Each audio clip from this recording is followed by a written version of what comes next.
नमस्कार दोस्तों। देखिए मित्रों, आज हम माध्यमिक शिक्षा बोर्ड की जो 12वीं क्लास की पुस्तक है भारत का इतिहास, तो भारत के इतिहास का सेकंड चैप्टर जो है भारतीय इतिहास के स्वर्णिम पृष्ठ, उसमें हम पढ़ रहे हैं मौर्य और गुप्त काल वाले से संबंधित जो टॉपिक चल रहा है। और अभी ये 6ठी से 10वीं शताब्दी का जो भारत है वो वाले टॉपिक इसमें चल रहे हैं। और इसके साथ ही अब इसमें एक नया बदलाव करने वाले हैं। ये चैप्टर जो आपका कंप्लीट हो जाएगा, इस चैप्टर के कंप्लीट होने के साथ ही इस पुस्तक को बंद कर देंगे। और क्योंकि इस समय जैसे मैंने जैन धर्म और बौद्ध धर्म के अभी जो वीडियो बनाए थे कुछ, तो उस तरह के जो वीडियो हैं उनकी आवश्यकता ज्यादा है। जो भी मुझे मोस्ट पॉइंट लगेंगे, मोस्ट टॉपिक लगे, उनको यहाँ पे क्लियर पूरी तरह अकॉर्डिंग टू एग्जाम करवाना। तो ये वाला चैप्टर जो चल रहा है ये कंप्लीट हो जाए एक बार, इसको बीच में नहीं छोड़ेंगे। ये कंप्लीट हो जाए, इसके बाद इस किताबों को बंद करेंगे इनको, और जो फिर आगे जो आपके पूरी तरह से एग्जाम के अकॉर्डिंग जो है उनको कराएंगे। तो मैंने जो आपको पढ़ने के लिए बता दिया, बस आप उन चीजों को ध्यान में रखना। 6ठी से 10वीं की किताब जो है उनको घोट दो अच्छे से, और एक गाइड एग्जाम के अकॉर्डिंग जो है वो पढ़ लो। ये इतनी चीजें सफिशिएंट है आपका रीट में सिलेक्शन करवाने के लिए। तो और बाकी जो रीट एसएसटी वाली टेट सीरीज है, तो उसमें ऑलरेडी मैंने 6 से 10 तो दिए ही दिए थे, और जो 11वीं 12वीं के भी जो क्वेश्चन है वो भी जैसे बाद में आपके लगातार पेपर हो रहे हैं, तो वहां मैंने ऑलरेडी सब कुछ ऐड कर दिया है जो मोस्ट इनमें है। तो ये चैप्टर होने के बाद में इन किताबों को बंद करेंगे इनको। तो हम आज यहां से पढ़ते हैं सचिवालय से, हर्ष वाला पढ़ रहे हैं अभी। और तो इससे पहले आपको एक क्वेश्चन का जवाब देना है कि कादम्बरी, इसके रचयिता कौन है। कि जो पुस्तक है कादम्बरी, इस कादम्बरी के रचयिता कौन है, कमेंट करके बताइएगा। तो हर्ष वाले में अभी पढ़ रहे हैं यहां से। प्रतीत होता है कि राजधानी में एक सुव्यवस्थित सचिवालय था। बाण भट्ट ने अवंती को विदेश तथा युद्ध मंत्री बताया है। अवंती को विदेश तथा युद्ध मंत्री बताया है। अवंती को। सिंहानंद को उसने हर्ष का सेनापति कहा है। किसको? सिंहानंद को। कुंतल को उसने घुड़ सेना का अधिकारी बताया है। स्कंदगुप्त को हाथी सेना का प्रमुख कहा है। मधुवन ताम्रपत्र में स्कंदगुप्त को महापरमातार, महासामंत कहा गया है। उसी पत्र में सामंत महाराज ईश्वर गुप्त को रिकॉर्ड संरक्षक कहा गया है। अब देखिए आपके रीट वीट में ये नहीं पूछता है इनमें से, ये जो नाम है ये नहीं पूछता, रीट के हिसाब से नहीं है ये। और भी ज्यादा, उससे ज्यादा कोई एग्जाम हो आगे, जैसे सेकंड ग्रेड या फर्स्ट ग्रेड का हो, तो वहां फिर भी पूछ लेता है। बांसखेड़ा ताम्रपत्र अभिलेख में भानु को रिकॉर्ड संरक्षक कहा गया है। और मुख्य राज्य कर्मचारियों के नाम थे महासामंत, महाराज, दोसा धनिक, परमातार, राजस्थानीय, कुमारा माते और उपरीक विषयपति। तो ये सब नाम जो है अगर आप याद ना भी करो तो भी आपका काम चल जाएगा। तो आपको रीट वाले एग्जाम के लिए इतनी कोई आवश्यकता नहीं है। तो बाण भट्ट ने अवंती को विदेश और युद्ध मंत्री बताया। सिंहानंद को उसने हर्ष का सेनापति बताया। कुंतल को उसने घुड़ सेना का अधिकारी और स्कंदगुप्त को हाथी सेना का प्रमुख। ये 4 नाम तो फिर भी ध्यान में रखो तो रख लेना, बाकी कोई नहीं भी रखो तो भी कोई फर्क नहीं पड़ेगा। उच्च प्रशासकीय सेवा में कुमार मात्य नियुक्त किए गए। उन्हीं में से मंत्री, सचिवालय के अधिकारी और जिला अधिकारी लिए जाते थे। राजधानी के अपने राजकीय संदेश वाहक थे जिन्हें हर्ष चरित्र में दीर्घ ध्वज कहा गया है। सर्वगत नामक एक कर्मचारी का उल्लेख है जो संभवतः गुप्तचर विभाग का सदस्य था। कौन? सर्वगत। संभवतः अधिकांश उच्च कर्मचारियों को वेतन नगद नहीं दिया जाता था। राज्य के छोटे कर्मचारियों को उनके कार्य के अनुसार नगद या भूमि के रूप में वेतन दिए जाते थे। पर हैन सांग का मानना है कि मंत्रियों एवं अधिकारियों के वेतन भूमि अनुदान के रूप में दिया जाता था। यह कहा जा सकता है कि हर्ष की प्रशासन प्रणाली देश की सामंत प्रणाली की अग्रगामी थी। तो अब इसमें जो आपके एग्जाम के हिसाब से जो है वो एक ये रख सकते हो कि राजधानी में अपने राजकीय संदेश वाहक थे जिन्हें हर्ष चरित्र में दीर्घ ध्वज कहा गया है। और एक सर्वगत वाला ध्यान में रखो तो रख लेना, ये 2 पॉइंट ध्यान में रखो तो बहुत है। नेक्स्ट आता है सेना। हैनसांग बताते हैं कि हर्ष के पास 5000 हाथी, 2000 घुड़सवार और 5000 पैदल सैनिक थे। अपने राज्य को विस्तृत करने के बाद हर्ष ने अपनी सैन्य शक्ति को भी बढ़ाया। फिर उसके पास 60,000 हाथी और 1 लाख घुड़सवार हो गए थे। घुड़ सेना के लिए घोड़े सिंध, ईरान और कंबोज से मंगवाए जाते थे। पैदल सेना इससे भी कई गुना अधिक रही होगी, किंतु इसकी ठीक संख्या नहीं दी गई। साधारण सैनिकों को चाट और भाट कहा जाता था। यह आपसे पूछ सकता है, चाट और भाट वाला। घुड़ सेना के अधिकारियों को वर्धेश्वर कहा गया था। पैदल सेना के अधिकारियों को बलाधिकृत और महाबलाधिकृत कहा जाता था। प्रमुख सैन्य अधिकारी को महासेनापति कहा जाता था। तो यह आप ध्यान में रख लीजिएगा, पैदल सेना के अधिकारियों को बलाधिकृत और महाबलाधिकृत कहते थे। तो साधारण सैनिक को क्या कहते थे वो ध्यान में रखना है, और थोड़ा सा पैदल सेना के अधिकारियों को क्या कहते थे वो ध्यान में रख लीजिएगा, और प्रमुख सैन्य अधिकारी को क्या कहते थे वो भी। साम्राज्य के भाग। हर्ष का साम्राज्य भुक्तियों, विषयों आदि में विभक्त था। प्रांतों को भुक्तियों में बांटा गया था। हर्ष के मधुबन तथा बांसखेड़ा पत्रों में अहि छत्र भुक्ति का उल्लेख है। भुक्ति को वर्तमान में जिले समझा जा सकता है। तो भुक्ति को बांटा गया था कई विषयों में। तो प्रांतों को देखिएगा, प्रांतों को बांटा गया था भुक्तियों में, और भुक्ति को बांटा गया था विषयों में। तो संभवतः ग्राम का प्रशासन एक मुखिया के हाथ में था, जिसे ग्रामक्ष पटलिक कहा जाता था।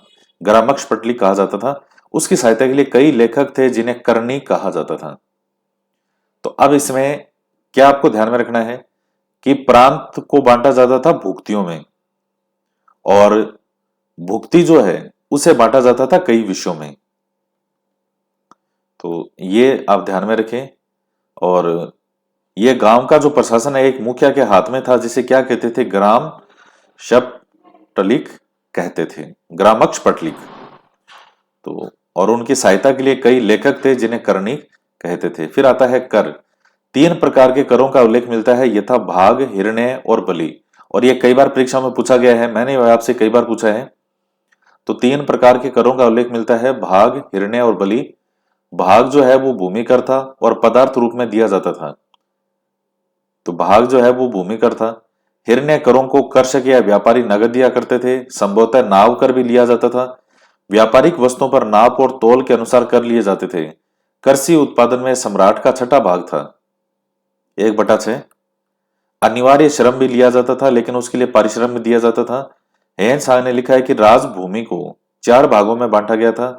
एक भाग राज्य कार्य चलाने के लिए था, तो दूसरा भाग मंत्रियों तथा अन्य राज्य कर्मचारियों को वेतन देने के लिए, और तीसरा भाग सुयोग्य व्यक्तियों को पुरस्कृत करने के लिए, और चौथा भाग धार्मिक संप्रदायों को दान देने के लिए था। तो ये कर वाला जो है, इसमें से आपसे ये पूछ सकता है, क्या पूछेगा, भाग, हिरण्य और बलि क्या है। तो बस ये इतना भी अगर आपको पता है तो भी आपका काम चल जाएगा रीट परीक्षा में। बाकी ये रामायण अगर नहीं भी पढ़ो तो भी कोई दिक्कत नहीं है, लेकिन भाग, हिरण्य और बलि आपको ध्यान में होना चाहिए। उसके बाद आता है दंड विधान। हेनसांग यह बताता है कि अपराधियों और विद्रोहियों की संख्या बहुत कम थी। जब कानून तोड़ा जाता था तो अपराधियों को दंड दिया जाता था, शारीरिक दंड नहीं दिए जाते थे। शारीरिक दंड नहीं दिए जाते थे। अपराधियों को जीवन जंगलों में बिताने के लिए नगर से निकाल दिया जाता था। कुछ अपराधों के लिए थोड़ा सा जुर्माना किया जाता था। अभियुक्त से अपराध स्वीकार कराने के लिए यंत्रणा नहीं दी जाती थी। जैसे आजकल जो होता है ना पुलिस थानों में, कौन सा डिग्री टॉर्चर, तो 3rd डिग्री टॉर्चर, तो वो नहीं किया जाता था। परीक्षा द्वारा अपराध की जांच करने का ढंग भी प्रचलित था। सरकार जनहितकारी थी और सरकारी जरूरतें कम थी। सरकार प्रजा के जीवन में हस्तक्षेप नहीं करती थी। तो बेसिक सी जानकारियां हैं, थोड़ा ध्यान में रख लेना। हेनसांग का भारत विवरण। हेनसांग चीनी बौद्ध यात्री था जो हर्ष के समय भारत आया। वह बौद्ध स्थलों के दर्शन और बौद्ध ग्रंथों के अध्ययन करने के लिए उद्देश्य से भारत आया था। उसने भारत के संबंध में निम्नलिखित विवरण दिया। पहला है सामाजिक स्थिति। तत्कालीन समाज ब्राह्मण, क्षत्रिय, वैश्य और शूद्र वर्णों में विभाजित था। प्रथम 3 वर्ण समृद्ध थे, ब्राह्मण, क्षत्रिय और वैश्य। वे स्वस्थता, रहन सहन पर ज्यादा ध्यान देते थे। शूद्र खेती व परिचर्या का कार्य करते थे। समाज में शुद्ध भोजन और नैतिक चरित्र पर बल था। प्याज, लहसुन और मांस खाने वालों का निवास शहर से बाहर था और अंतरजातीय विवाह प्रतिबंधित थे। तो उस टाइम जो प्याज, लहसुन और मांस खाते थे उनको शहर से बाहर था उनका निवास स्थान। तो सात्विक भोजन जो है उस पर बल दिया जाता था। आर्थिक पक्ष, भूमि उर्वरा थी और लोग समृद्धशाली थे। सोने चांदी के सिक्कों और सामान्यतः कौड़ियों का मुद्रा के रूप में प्रचलन था। यह ध्यान में रखिएगा, कौड़ियों का। वस्त्रोद्योग का व्यवसाय उन्नत था। समाज में श्रेणी व्यवस्था प्रचलित थी। ताम्रलिप्ति, बड़ौज, पाटलिपुत्र आदि शहर व्यापारिक केंद्र थे। चीन, मध्य एशिया, पश्चिम से भारत के व्यापारिक संबंध थे। कपड़ा, मसाले निर्यात और घोड़े, सोना चांदी आयात की प्रमुख वस्तुएं थी। कृषि कर उपज का 1/6 भाग था। ये भी ध्यान में रखना है आपको कि कितना बटा जो कृषि कर है उपज का भाग होता था 1/6। जितनी फसल होगी 1/6 भाग टैक्स के रूप में देना होता था। तो इसमें कोडियों वाला ये ध्यान में रखना है। ये हो गया, ये हो गया। फिर आता है धार्मिक जीवन। ज्ञान की खोज धार्मिक जीवन का मुख्य लक्ष्य था। भारत में ब्राह्मण धर्म का प्रभाव था। जैन और बौद्ध धर्म भी प्रचलित थे। राजा प्रजा धर्म सहिष्णु थे। बौद्ध में महायान प्रभावी था। सभी धर्मों में मूर्ति पूजा प्रचलित थी। ब्राह्मण धर्म में यज्ञ और गायें आदरणीय थी। तो ये आप ध्यान में रखिएगा। तो इसमें नॉर्मल चीज है, हालांकि इसमें से एग्जाम के पॉइंट ऑफ व्यू से आपका कोई क्वेश्चन ऐसा नहीं बनता है इसमें, क्योंकि सारा ही प्रचलित था। ब्राह्मण धर्म भी प्रचलित था, जैन और बौद्ध धर्म भी प्रचलन में था, और बौद्धों में भी महायान ज्यादा प्रभावी था। सभी धर्मों में मूर्ति पूजा थी। राजनीतिक जीवन। शासन पद्धति हितकारी सिद्धांतों पर आधारित थी। राज्य की आय राजकार्य चलाने, वेतन, पुरस्कार और दान आदि में खर्च होती थी। हर्ष की राजकार्यों में व्यक्तिगत रुचि थी। वह निरीक्षण यात्राएं करता रहता था। दंड नीति उदार थी। अपराध कम होते थे। कुछ अपराधों में कठोर सजा थी। हर्ष के पास विशाल सेना थी। शिक्षा। शिक्षा विहारों और गुरुकुल के माध्यम से दी जाती थी। वेदों का पाठ मौखिक होता था। ब्राह्मी लिपि प्रचलित थी। शिक्षा में संस्कृत भाषा और वाद विवाद प्रचलित थे। नालंदा और वल्लभी शिक्षा के प्रमुख केंद्र थे। तो नालंदा और वल्लभी, तो ये इसमें शिक्षा के प्रमुख केंद्र थे। फिर है हर्ष का मूल्यांकन। हर्ष पुष्य भूति वंश के शत्रुओं और हुणों का सामना, सामंतवाद को नियंत्रित करना, उत्तर भारत में एकता व कानून व्यवस्था स्थापित करना, अर्थव्यवस्था को अनुप्राणित, विदेशी व्यापार और प्रशासन को दक्ष, सक्षम और उत्तरदायित्व युक्त बनाना आदि अपने समय की समस्याओं और प्रवृत्तियों से पूर्ण रूप से विज्ञ था। हर्ष ने तत्कालीन समस्याओं के समाधान का अथक प्रयास किया। इस हेतु हर्ष ने बड़ी सेना का निर्माण किया, शत्रुओं को परास्त किया और उत्तर भारत को एकता के सूत्र में बांधा। कन्नौज और प्रयाग में धर्म सभाओं के माध्यम से सामाजिक एकता व सहिष्णुता को प्रोत्साहन दिया तथा दान के माध्यम से जन कल्याण किया और धन का पुनर्वितरण किया। चीन आदि देशों में प्रतिनिधि मंडल भेजकर अर्थव्यवस्था व सांस्कृतिक संबंधों को सुदृढ़ किया। हर साहित्य व विद्या का महान संरक्षक था। हर्ष एक महान सेनापति, कला और साहित्य का संरक्षक, कर्ण जैसा दानी सम्राट था। युग की प्रवृत्तियों के अनुरूप अपनी नीतियों को ढालने का प्रयत्न किया और आजीवन लोक रंजन में संलग्न रहा। हर्ष स्वयं व्यक्तिगत रूप से शासन प्रबंध देखता था। जनहित उसके राज्य का प्रमुख उद्देश्य था। सामंतशाही शक्तियों के नियंत्रण हेतु उसने भ्रमण किया और केंद्रीय शासन को सुदृढ़ किया। भ्रमण और दान के माध्यम से हर्ष ने ग्रामीण विकास को गति प्रदान की और जनता से सीधा संपर्क स्थापित किया। इस प्रकार प्रत्यक्ष और परोक्ष रूप से हर्ष ने जन कल्याण व उत्पादन की शक्तियों को प्रोत्साहित किया। हर्ष के समय तिब्बत, चीन और अन्य एशियाई देशों में भारतीय संस्कृति का प्रचार प्रसार हुआ। चीन में हर्ष ने प्रतिनिधि मंडल भेजा। हर्ष नालंदा विश्वविद्यालय का मुख्य संरक्षक था। इसके अतिरिक्त वल्लभी सहित अनेक गुरुकुल, आश्रम और शिक्षा के केंद्र हर्ष के समय में विद्यमान थे। तो यहां ये थोड़ा ध्यान में रखिएगा कि हर्ष के समय तिब्बत, चीन और अन्य एशियाई देशों में भारतीय संस्कृति का प्रचार प्रसार हुआ और चीन में हर्ष ने प्रतिनिधि मंडल भेजा था। हर्ष नालंदा विश्वविद्यालय का मुख्य संरक्षक था। तो इस प्रकार हर्ष की उपलब्धियां व्यापक और बहुआयामी थी। हर्षवर्धन 7वीं शताब्दी के भारतीय राजनीति का श्रेष्ठतम नायक था। एक श्रेष्ठ योद्धा, साम्राज्य निर्माता, कुशल प्रशासक, लोक कल्याणकारी और विद्यानुरागी शासन के रूप में सभी विद्वान उसकी प्रशंसा करते हैं। R.S. त्रिपाठी उसकी तुलना अशोक समुद्रगुप्त से करते हैं। अतः हर्ष ने युग की धाराओं को बदलने का और नई प्रवृत्तियों को जन्म देने का प्रयास किया। आजीवन लोक कल्याणकारी कार्यों में संलग्न रहा, लेकिन वह पूर्ण रूप से सफल नहीं रहा। उसका कार्य उसकी अयोग्यता नहीं बल्कि ऐसी प्रवृत्तियों का उदय होना था जिसके उत्थान व पतन के लिए एकमात्र व्यक्ति या युग विशेष रूप से उत्तरदायी नहीं होता है। इस प्रकार हर्ष अपने श्रेष्ठ कार्य के कारण ही अंतिम हिंदू सम्राट कहा जा सकता है। तो ये पॉइंट भी आप ध्यान में रखें तो रख लीजिएगा। अंतिम हिंदू सम्राट तो औरों के लिए भी नाम आता है, जैसे राणा सांगा के लिए भी कहते हैं, पृथ्वीराज चौहान के लिए भी कहते हैं। तो एक तारीफ किसी व्यक्ति की इतनी तारीफ हो कि उसके लिए कहा जाता है कि एक अंतिम हिंदू सम्राट कहा जा सकता है। तो उस समय की जो परिस्थितियां थी उनमें जो भी था। नेक्स्ट हम आप जो दक्षिण भारत के कई साम्राज्य हैं, तो चोल प्रशासन, कला और साहित्य। तो चोल के बारे में पढ़ते हैं।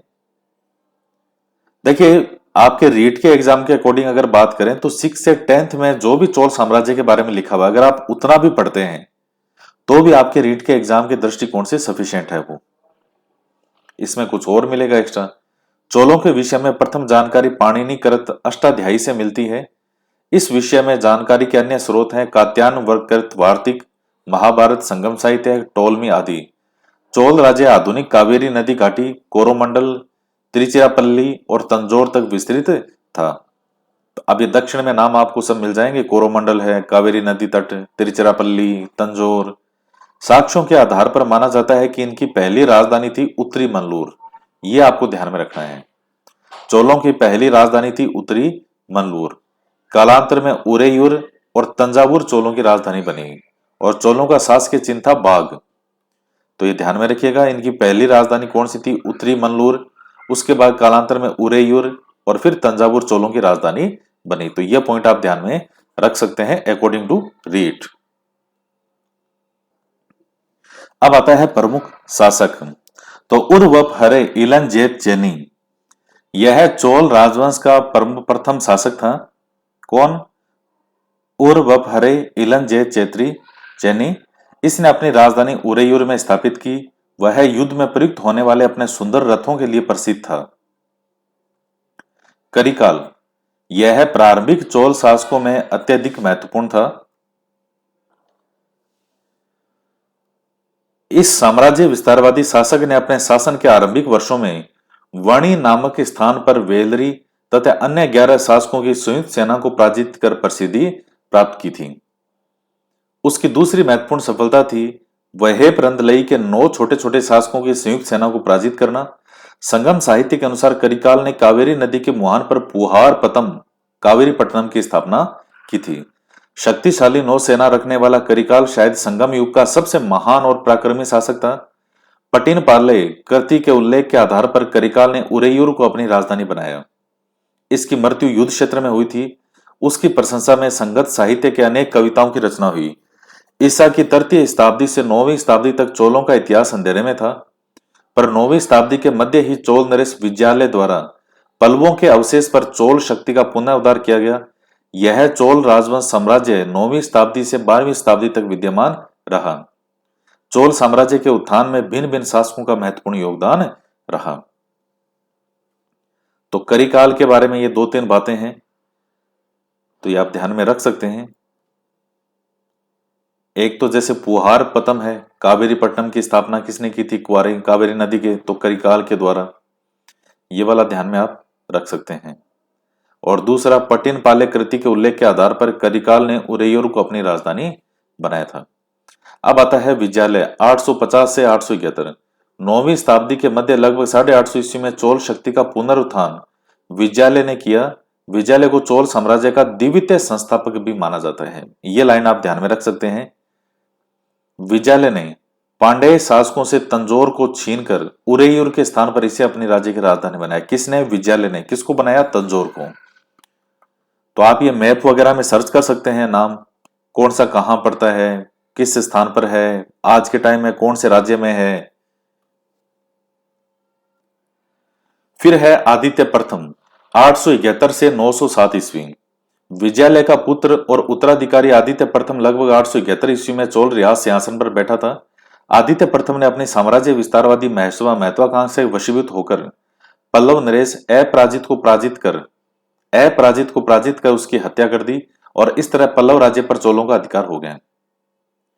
पल्लवों के अतिरिक्त उसने पांड्यों और कलिंग देश के राजाओं को भी पराजित किया। आदित्य प्रथम के पश्चात परांतक प्रथम 907 से 935 ईस्वी तक शासक बना। पांड्य नरेश राज सिंह द्वितीय को परास्त कर पांड्यों की राजधानी मदुरा पर अधिकार कर मदुरै कोंड की उपाधि धारण की। परांतक प्रथम के पश्चात अरिमोली वर्मन अथवा राजराज प्रथम प्रसिद्ध चोल शासक हुआ। तो आदित्य प्रथम के बाद में जो है वो परांतक प्रथम ये शासक बनता है। परांतक प्रथम जो है ये शासक बनता है और इसने पांडवों की राजधानी जो है मदुरा पर अधिकार कर मदुरे कोंड की उपाधि धारण की थी। आदित्य प्रथम के पश्चात कौन? परांतक प्रथम ने। तो परांतक प्रथम का ये ध्यान में रखना आप। इसके बाद में राजराज प्रथम, ये भी महत्वपूर्ण है। राजराज प्रथम के शासन के 30 वर्ष चोल साम्राज्य के सर्वाधिक गौरवशाली वर्ष थे। इसने अपने पितामह पराकांत प्रथम की लोहे और रक्त की नीति का पालन करते हुए राजराज की उपाधि धारण की। राजराज प्रथम ने अपने शासन के 9वें वर्ष में सामरिक अभियान प्रारंभ किया। चोल सत्ता के पुनर्द्वारक राजराज प्रथम ने बड़े पैमाने पर सैनिक अभियान कर दक्षिण के पांड्यों व चेर, पश्चिमी गंगों, उत्तर में कलिंग तक, उत्तरी श्रीलंका, मालदीव आदि को विजित किया। इस अभियान के अंतर्गत सर्वप्रथम इसने चोल विरोधी गठबंधन में शामिल पांड्य, चेर और श्रीलंका के शासकों पर आक्रमण किया। इस संयुक्त मोर्चे को नष्ट करने के लिए उसने सर्वप्रथम चेर नरेश भास्कर वर्मन को पराजित किया। भास्कर वर्मन। चेरों के बाद राजराज प्रथम ने पांड्य शासक अमर भुजंग को पराजित कर राजधानी मदुरा को अपने कब्जे में कर लिया। तो ये पहले भी हमने पढ़े हैं, 9-10 तक जो आपके सिलेबस है उसमें भी ये चीजें कई बार आई है और वहां भी अगर आपने पढ़ा है तो ये चीजें वो आपके लिए 6ठी से 10वीं शताब्दी के अंतर्गत जो पढ़ने के लिए वो चीजें सफिशिएंट है।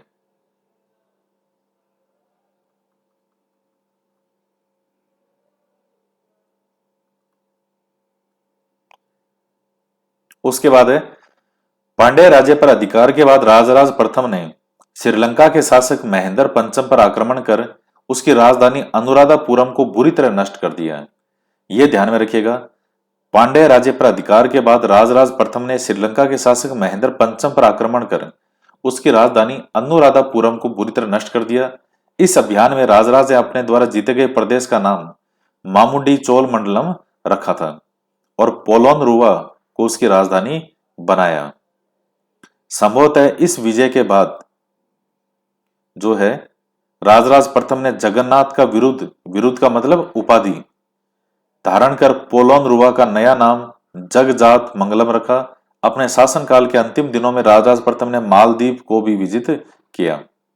प्रशासनिक सुधारों में राजराज ने भूमि का सर्वेक्षण कराया और स्थानीय स्वशासन को प्रोत्साहन दिया। वह धर्म सहिष्णु, कला और विद्वता का संरक्षक था। नागपट्टनम में बौद्ध विहार की अनुमति दी और तंजौर में राजराजेश्वर का मंदिर बनाया। यह पूछा गया है कई बार, तंजौर में जो राजराजेश्वर का मंदिर है कहां पर है? तंजौर में। किसने बनाया था? राजराज प्रथम। तो थोड़ा सा ये पॉइंट आप ध्यान में रखिए। ये बीच वाले तो अगर ये नहीं भी याद करेंगे तो काम आपका चल जाएगा। देखिए, मैं जो चीज आपको पूरी तरह से अकॉर्डिंग टू एग्जाम आपसे पूछ सकता है वही पॉइंट आपको बताता हूं, तो और आप उसी को विशेष तौर से ध्यान में रखें।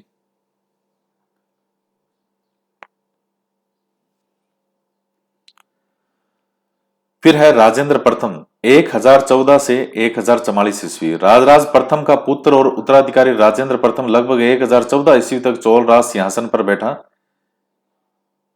था। 1014 ईस्वी से 1044 तक रहा। राजेंद्र अपने पिता के समान ही योग्य शासक था। उसकी उपलब्धियों के बारे में सही जानकारी तिरुवालंगाडु एवं करंदाई अभिलेखों से मिलती है। अपने विजय अभियान के प्रारंभ में इसने पश्चिमी चालुक्य, पांड्यों और चेरों को पराजित किया। इसके बाद लगभग 1017 ईस्वी में इसने सीहल, श्रीलंका राज्य के विरुद्ध अभियान में वहां के शासक महेंद्र पंचम को परास्त कर संपूर्ण सीहल राज्य को अपने अधिकार में कर लिया। श्रीलंका को राजेंद्र प्रथम ने उत्तर पूर्वी भारत प्रदेशों को जीतने के लिए विशाल हाथी वाली प्रधान सेना का इस्तेमाल किया। राजेंद्र प्रथम के सामरिक अभियानों में उसकी सेनाओं ने उत्तरी भारत में बंगाल के गांगेय क्षेत्र तक विजय अभियान किए।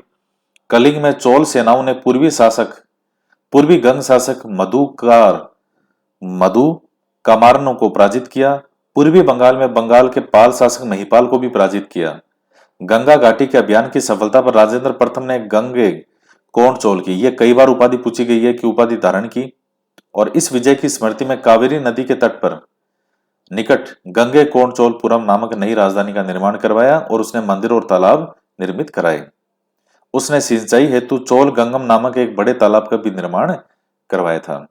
अब इसमें इतना बड़ा जो पैराग्राफ है आपके एग्जाम के दृष्टिकोण से क्या महत्वपूर्ण है, तो आपके एग्जाम के दृष्टिकोण से एक तो यह है कि श्रीलंका का शासक था महेंद्र पंचम, उसको पराजित किया, और इसके अलावा यह गंगा नदी तक विजिट करता हुआ आ गया था, और विजिट करने के बाद इसने यहां गंगे कोंड चोल की उपाधि धारण की थी। किसने? राजेंद्र प्रथम ने।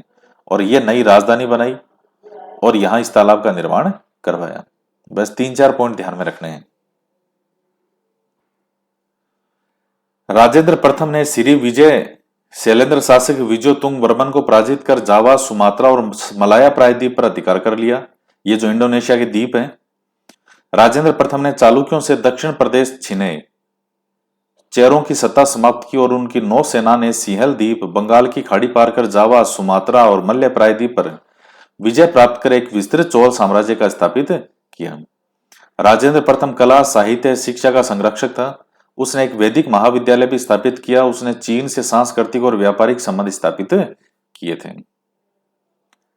तो ये इतनी चीजें आप ध्यान में रख लेना। इसमें भी ये वाले लाइनें जो हैं ये कोई इतनी महत्वपूर्ण नहीं है। इसमें भाई उसने विजिट किया, चलो बहुत बढ़िया बात है, लेकिन एग्जाम के पॉइंट ऑफ व्यू से ऐसा इसमें से कुछ नहीं है।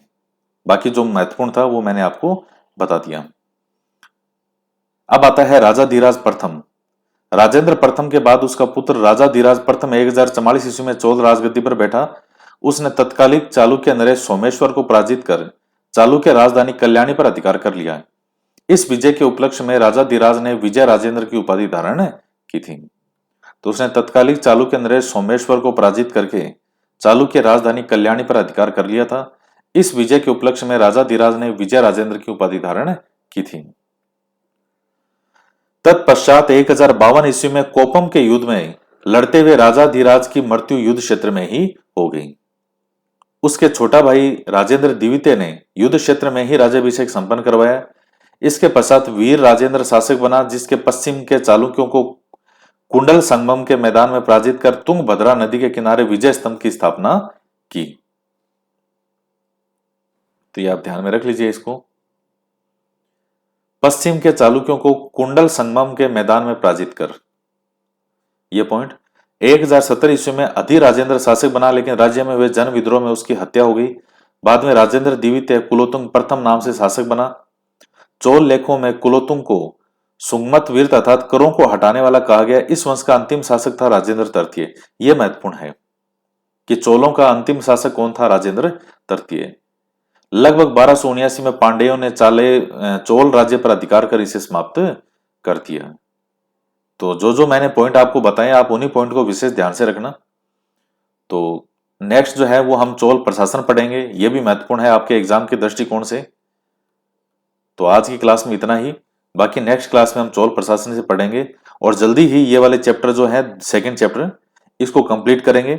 और उसके बाद फिर अकॉर्डिंग टू पूरी तरह से एग्जाम जो है वो छोटे छोटे वीडियो जैसे जैन और बौद्ध धर्म के बनाए थे तो उस तरह से अलग अलग वीडियो बनाएंगे आपके पूरी तरह से एग्जाम के अकॉर्डिंग। तो आज के वीडियो में इतना ही। तो मिलते हैं नेक्स्ट वीडियो में। जय हिंद, जय भारत।